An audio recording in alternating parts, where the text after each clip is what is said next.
உள்ள அந்த கர்ப்பப்பையில ஒரு சில கிருமிகள் இருக்கும் பாத்தீங்களா, அந்த கிருமிகள் அழிஞ்சிடும். அவங்க ஆட்டோமேட்டிக்கா கர்ப்பமாயிட்டு அவங்க தரிப்பாங்க. ஒன்றா பேட்ச் ஒர்க் பண்ண முடியுமா? முடியும் நினைச்சா முடியும், முடியாதுன்னு நினைச்சா எதுவுமே முடியாது. அப்ப இதை வச்சு ஏன் எதிரால சொல்ல முடியுமா? உங்களுக்கு வந்து இடுப்பு பகுதியில ஏதோ ஒரு பெயினோ ஏதோ ஒரு இம்பேலன்ஸ் இருக்கும், ரைட்? இந்த நிமிஷம் வரைக்கும் இல்ல, இருக்க கூடாது.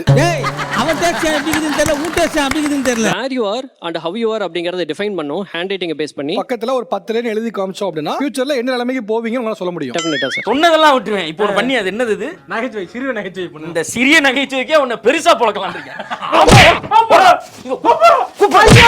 ஒரு நபர் வர்றாங்க அப்படின்னா அவங்க வர்ற நேரத்தை பொறுத்து அவங்களுக்கு எந்த இடத்துல டிசீஸ் இருக்குன்னு ஐடென்டிஃபை பண்ண முடியும். யாருங்க இவரு? பாக்கிறதுக்கு செம்ம காமெடி பீஸா இருக்கு. ஹீலிங் ஜெம் ஸ்டோன்ஸ் அப்புறம் ஸ்விட்ச் வேர்டை பத்தி பேசுறேன். ஹீலிங்னா உங்களுக்கு என்ன ஒரு நோய் இருக்குன்னா அதுக்கே நான் ஜெம் ஸ்டோன்ல தீர்வு கொடுக்குறேன். இல்ல எதுக்கு வேணா கொடுக்கலாம். நர்வஸ் இஷ்யூஸ்க்கு கொடுக்கலாம், உங்களுக்கு சுகருக்கு இருக்கு ஜெம் ஸ்டோன்ஸ், உங்களுக்கு ஃபெர்டிலிட்டி மகப்பேருக்கு ஜெம் ஸ்டோன் இருக்கு. ஜெம் ஸ்டோன் போடணும் என்ன கையில போட்டுக்கணுமா? ஆமா கையில போடணும். ஒரு சிலது ஒரு பாட்டில் ஒரு நைட் போட்டுட்டு காலையில இருந்து தண்ணி குடிக்கணும். செருப்பு பிஞ்சு போகும். பூரா பேர் வருவீங்க இந்த நாயை அப்புறம் எடுத்துட்டு வரேன்.